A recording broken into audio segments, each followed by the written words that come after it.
స్థితిలో ఇవాళ దీన స్థితిలో తెలంగాణ ఉద్యమకారులు ఉన్నారన్నది వాస్తవికం. ఇవాళ పెద్దలు వచ్చారు కాబట్టి ఏదైతే 2007 ఫిబ్రవరి 10వ తారీఖున ఉమ్మడి నల్లగొండ జిల్లా అయినటువంటి హుజూర్ నగర్ నుండి హైదరాబాదు వరకు తెలంగాణ ఆడబిడ్డల పాదయాత్ర కొనసాగింది. ఈ పాదయాత్రకు మా పెద్దన్న నిర్ణయాల మేరకే, పాశమైన నిర్ణయం మేరకే ఆ కార్యక్రమం కొనసాగింది. కానీ రాష్ట్రం ఏర్పడిన తర్వాత ఎవరెవరినో పిలుచుకున్నటువంటి పరిస్థితి ఉంది. రాజకీయంగా జరిగినటువంటి గాడిలో ఉద్యమకారులు నష్టపోయారు, అస్తిత్వాన్ని కోల్పోయారు, మాట్లాడుకునే పరిస్థితి లేదు. మేము అడగాలనుకుంటే మాలాంటి వాళ్ళం కూడా మానసిక ఘర్షణకి గురైనటువంటి పరిస్థితి ఉంది. ఎందుకంటే మా ఉమ్మడి జిల్లాలోనే అప్పుడు జగదీశ్వర్ రెడ్డి గారు ఉన్నారు. తను కూడా మాతో పాటు నడిచారు. నడిచిన తర్వాత రాష్ట్రం వచ్చిన తర్వాత మంత్రి పదవులు వచ్చినాయి. కానీ ఆడబిడ్డల పాదయాత్ర పుస్తకాలకు పరిమితమైనవి, పేపర్ స్టేట్మెంట్లకు పరిమితమైనవి, యూట్యూబ్కు పరిమితమైనది తప్ప ఇక్కడ ఉన్నటువంటి వీళ్ళంతా కూడా, ఇక్కడ ఉన్న మహిళలంతా కూడా తెలంగాణ ఆడబిడ్డల పాదయాత్రలో సభ్యులు మాత్రమే. కొంతమంది చనిపోయారు. ఇక్కడ ఉన్నటువంటి వాళ్ళకు కనీసం వీళ్ళు ఉండడానికి ఇల్లు లేనటువంటి పరిస్థితి ఉంది. ఎవరిని అడగాలి అని ఒక మొదలు పడుతున్నటువంటి సందర్భం కూడా మానసిక ఘర్షణకు నేను గురయ్యాను. ఈ రాష్ట్రం ఏర్పడాలనే ఒకే ఆకాంక్షతోని మేము ఆ పోరాటానికి దిగినాం.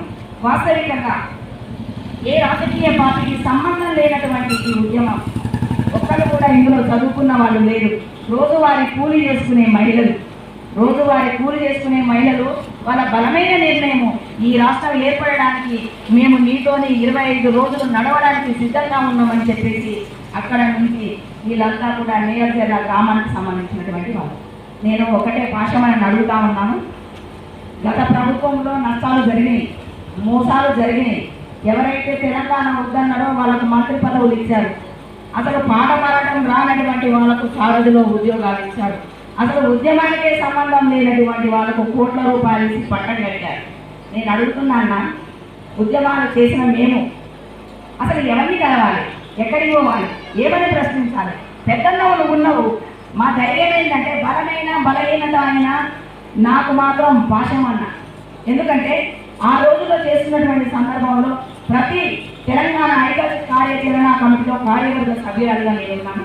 రాష్ట్రం అంతా కూడా నేను తిరిగామన్నతో అనేక సార్లు మా బండ్లు పట్టుకున్న పరిస్థితి, అరెస్టులు చేసినటువంటి పరిస్థితి. మేము బహిరంగ సభ నేరచర్లలో అంతర్జాతీయ మహిళా దినోత్సవం జరిగి 50,000 మందిని మేము ఆహ్వానిస్తే మా చిన్న పిల్లల్ని కూడా పోలీసులు కిడ్నాప్ చేసి 3 రోజుల తర్వాత ఇచ్చారు. నేను అడుగుతున్నా ఈ త్యాగము నేను ఒక ఉద్యమకారురాలుగా నేను గర్విస్తా ఉన్నా. కానీ ఈ రాజకీయ గారంలో మానసిక ఘర్షణకు లోనైతా ఉన్నా. అని నాతో పాటు నడిచిన మహిళలకు ఏం చేయలేకపోయినా, నాతో ఉన్న మహిళలకు ఏం చేయలేకపోయినటువంటి బలమైనటువంటి ఇబ్బంది ఉంది.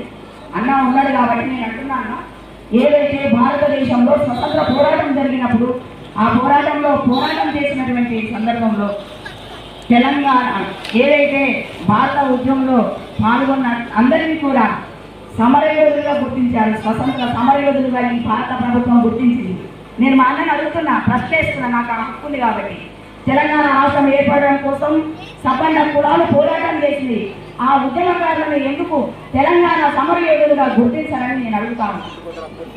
నిజంగా వాస్తవికంగా ఈ కమిటీ ఎంతవరకు పనిచేస్తుందో నాకు తెలియదన్నా. నిజంగా పనిచేసిన వాడు గుర్వకు లేకుండా పిల్లలు చనిపోయినటువంటి వాళ్ళు గుళ్ళకాలు అడుకొని తింటున్న పరిస్థితి మన రాష్ట్రంలో ఉందన్న.